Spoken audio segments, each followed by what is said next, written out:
அன்பு நெஞ்சங்களே, இறைவன் நமக்கு தந்த புதிய நாளிலே இறைவனுக்கு நன்றி கூறி இறை வார்த்தையால் நம் வாழ்வை பயனுள்ளதாக மாற்றுவோம்.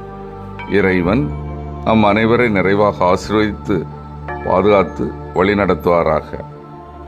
இன்றைய நற்செய்தி வாச சிந்தனை, குற்றம் செய்தவரை நடத்தும் முறை. மத்தேயு நற்செய்தி நூல் பிரிவு 18, இறை சொற்றொடர்கள் 15 முதல் 20 முடிய. இதன் விளக்கம் அறிவோம். மத்தேயுவின் திரு அவை சமூக பின்னணியை இவ்வுரையில் காணலாம். மத்தேயுவின் சமூகத்தில் சீடர்களிடையே பிரச்சனைகள் எழுந்து பிளவுகளை ஏற்படுத்தியிருக்கலாம். இது சகோதரருக்கு எதிராக குற்றங்கள் உருவாக வாய்ப்பளித்திருக்கலாம். தவறும் ஒரு மனித சமூகத்திற்கு இயேசுவின் கொள்கைகளையும் மதிப்பீடுகளையும் காட்டி அறிவுரை கூறுகிறார் மத்தேயு.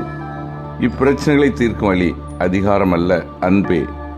இயேசுவின் குடும்பமாகிய திரு அவையில் ஒரு சகோதரர் மற்றவருக்கு குற்றம் செய்தால் குற்றம் இழைத்தவரை நேரடி எதிர்கொண்டு குற்ற வழியின்றி நீங்க துணை செய்தல் வேண்டும்.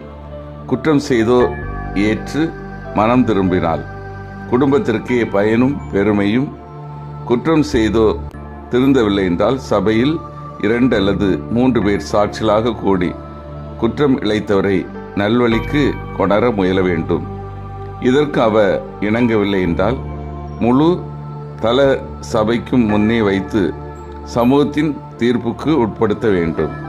சமூகத்துடன் ஒத்து வராதவரை சமூகத்தின்று புறக்கணிக்கலாம். மத்தேயு விவரிக்கின்ற இத்தீர்ப்பு முறை யூத மக்களின் மரபில் மோசே சட்டத்திலிருந்து வருவதாக காணலாம்.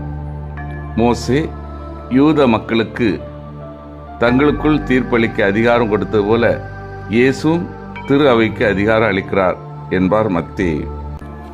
மண்ணுலகில் நீங்கள் தடை செய்பவை அனைத்தும் விண்ணுலகிலும் தடை செய்யப்படும்.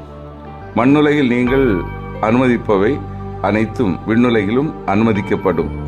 பேதுருவுக்கு கொடுக்கப்பட்ட இவ்வதிகாரத்தை திரு அவை சமூகத்திற்கே கொடுப்பது போல உரைக்கிறது இவ்வரி. கருத்து தொடர்பை பிரிக்கும் இவ்வரிகள் காலத்தால் பின் சேர்க்கப்பட்டவையாக இருக்கலாம் என்ப சில. திரு அவை சமூகத்தின் இவ்வுறவு செயலுக்கு இயேசுவே தன் இருப்பையும் ஆற்றலையும் துணை என தருவார். சமூகத்தின் உறவு செயலை உறுதிப்படுத்தும் வகையில் சமூகத்தின் நடுவில் இயேசு இருப்பார். பாவம் செய்தோ மீண்டும் சபையில் சேர்ந்து உறவு கொள்ள இறைவனை வேண்டுவோர் பெற்றுக்கொள்வர். 2 அல்லது 3 பேர் என் பெயரின் பொருட்டு எங்கே ஒன்றாக கூடியிருக்கின்றார்களோ அங்கே அவர்களிடையே நான் இருக்கிறேன். இச்சொற்றொடர் மறு உருவாக்கம் பணியின் பின்னணியில் சொல்லப்பட்ட ஆளும் தன்னிலே ஜெபத்தின் பெருமை உணர்த்துவதாக இதன் பொருளை கொள்வ பலர். மனத்திலும் உறவிலும் அன்றாடம் தோன்றும் நம் குடும்ப பிரச்சனைகளுக்கு இயேசுவின் பிரசன்னத்தில் அவர்தம் கருணை நிறை முடிவு காண குடும்ப ஜெபம் எவ்வளவு தேவை என்பதை இவ்வரி வலியுறுத்தும். ஒன்றாய் ஜெபிக்கும் குடும்பம் ஒன்றாய் நிலைக்கும். குடும்ப ஜெபத்தை போற்றி வளர்ப்பது இன்றைய பணியாளர்கள் சிறப்பான ஒரு கடமை. அன்பார்ந்தவர்களே, கூடி வாழ்ந்தால் கோடி நன்மை என்பது பழமொழி. ஒற்றுமையை பற்றி ரூமாஸ் என்பவர் கூறுகிறார். ஒற்றுமை என்றால் ஒருவருக்காக எல்லாரும், எல்லாருக்காக ஒருவர்.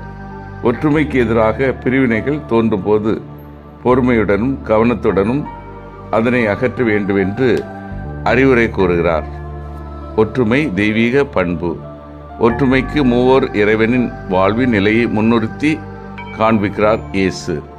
ஆனால் இயேசு தேர்ந்தெடுத்த சீடர்களுக்குள்ளேயே பிரிவினையும் கட்சி மனப்பான்மையும் இருந்தன.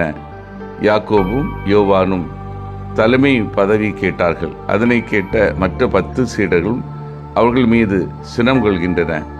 திருத்தூத பவுலுக்கும் யூத கிறிஸ்தவருக்கும் இடையே கருத்து வேறுபாடுகள் இருந்தன. அவற்றை அமைதியாக கூடி பேசி தீர்த்து கொண்டார்கள். வழக்காடு மன்றங்களில் நமக்கு நீதி கிடைப்பதில்லை.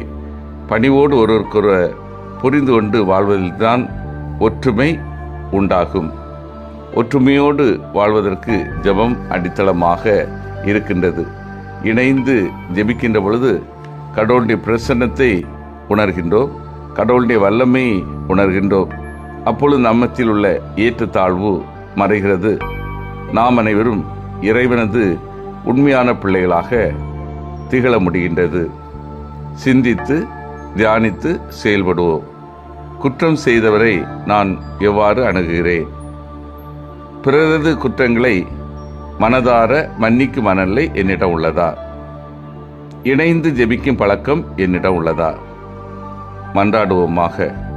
வல்லமை மிக்க இறைவா, நாங்கள் அனைவரும் குற்றம் செய்தவரை எவ்வாறு அணுகிறோம் என்பதை உற்று நோக்கி பார்த்து பிறரது குற்றங்களை மனதார மன்னிக்கும் மனநிலை எங்களிடம் ஏற்படவும், இணைந்து ஜெபிக்கும் பழக்கம் எங்களிடம் உருவாகி வளரவும் வரம் தாரும்.